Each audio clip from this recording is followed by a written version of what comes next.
It was a bright Saturday afternoon, the kind that made the air shimmer with warmth and laughter. The smell of grilled meat and freshly baked bread drifted through the small family diner where Ethan Cole, a 38-year-old single father, sat with his 9-year-old son, Noah. They were celebrating a small victory. Ethan had just landed a part-time job after months of searching. The sunlight slanted through the glass windows, glinting off the stainless steel napkin holders, and for the first time in months, Ethan felt a flicker of hope.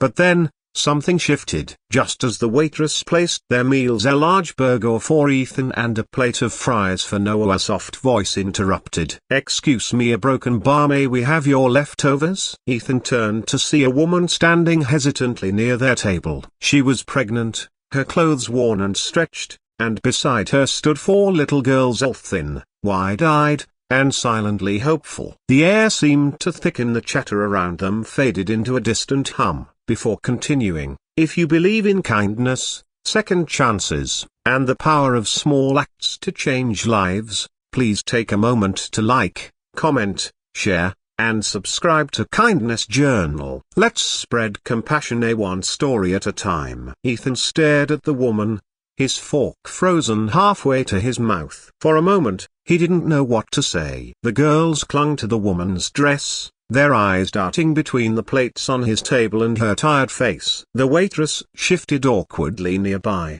unsure whether to intervene. "We're sorry," the woman said quickly, her cheeks flushing. "I just thought a broken bar, maybe you were done eating." Her voice cracked at the edges. In that instant, something inside Ethan shattered. A memory long buried clawed its way back. He saw himself 6 years earlier, sitting in a rundown shelter with Noah, both hungry and cold after his wife Mara had passed away unexpectedly from an illness. He remembered the humiliation, the helplessness of having to ask strangers for help while pretending he was strong for his son. He remembered the night he whispered to Noah that everything would be okay, even when he had no idea how to make it true. He blinked back tears and looked at the woman again. "No," he said softly, standing up. "You don't have to ask for leftovers." He waved to the waitress. "Please bring them a full meal, whatever they want." The woman tried to protest, but Ethan gently insisted. The girls stared in disbelief as plates of warm food were placed before them: pancakes,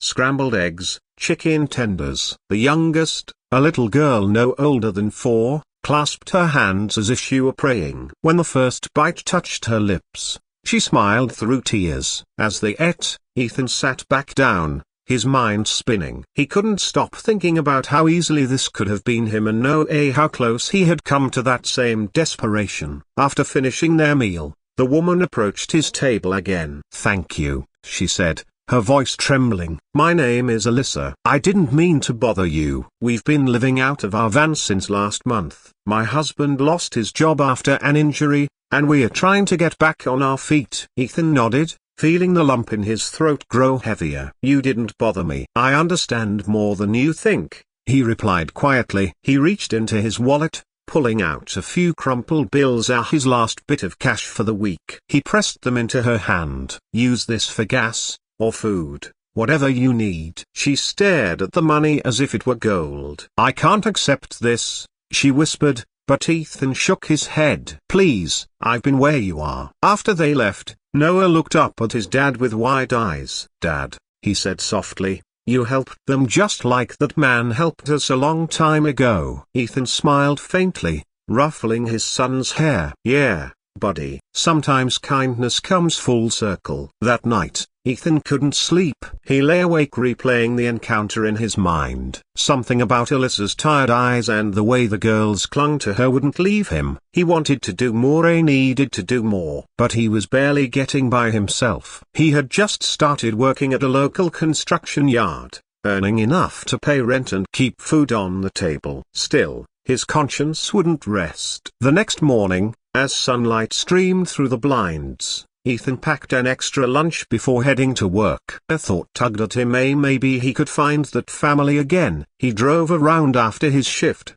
scanning parking lots and roadside pull-offs. Finally, near the edge of town, he spotted a beat-up blue van parked beside a convenience store. Inside were the same 4 girls, playing with worn-out dolls. and Alyssa sitting on the curb, looking exhausted. Ethan parked and walked over. "Hey," he said gently. Alyssa looked up in surprise, then smiled weakly. "You again," she said. "I didn't expect to see you." "I brought some food," he said, holding up the bag. "It's not much, but it should last a few days." The gratitude in her eyes was overwhelming. They talked for a while as she told him about her husband, Mark, who was recovering from surgery and unable to work yet. They'd lost their apartment after falling behind on rent. As the sun dipped low, painting the sky orange, Ethan made a decision that surprised even himself. "There's a spare room in my house," he said slowly. "It's small, but it's warm and safe. If you and the kids need a place to stay for a while, broken bar, it's yours." Alyssa's eyes filled instantly. "We can't impose like that,"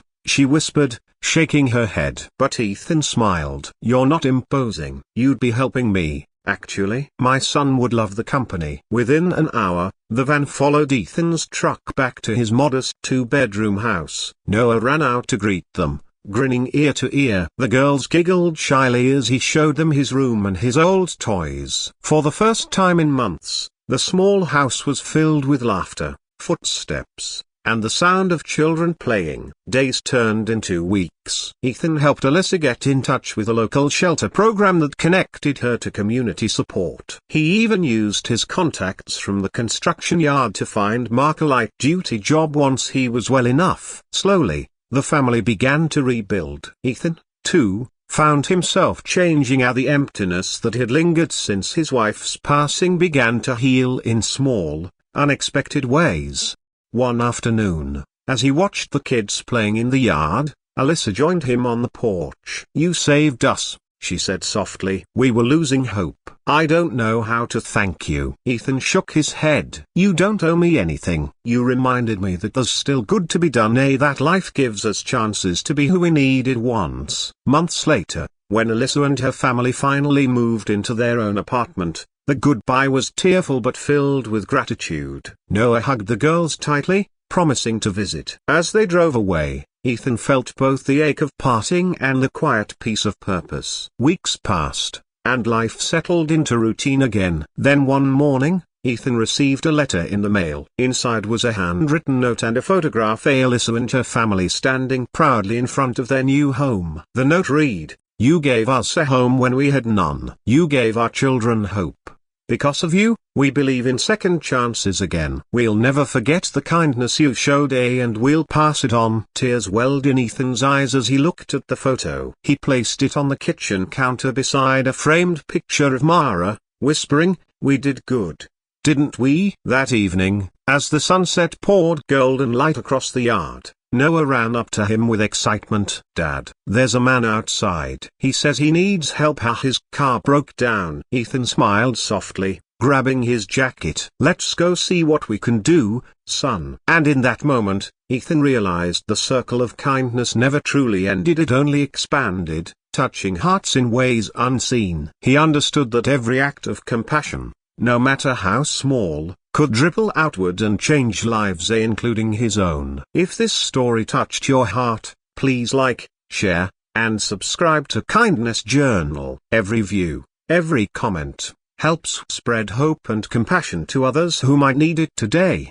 Negation special request: comment below with the words "Kindness Lives On" if you believe even one act of compassion can change a life forever. Because sometimes, all it takes to heal the world a broken bar is the moment one single dad says yes to kindness.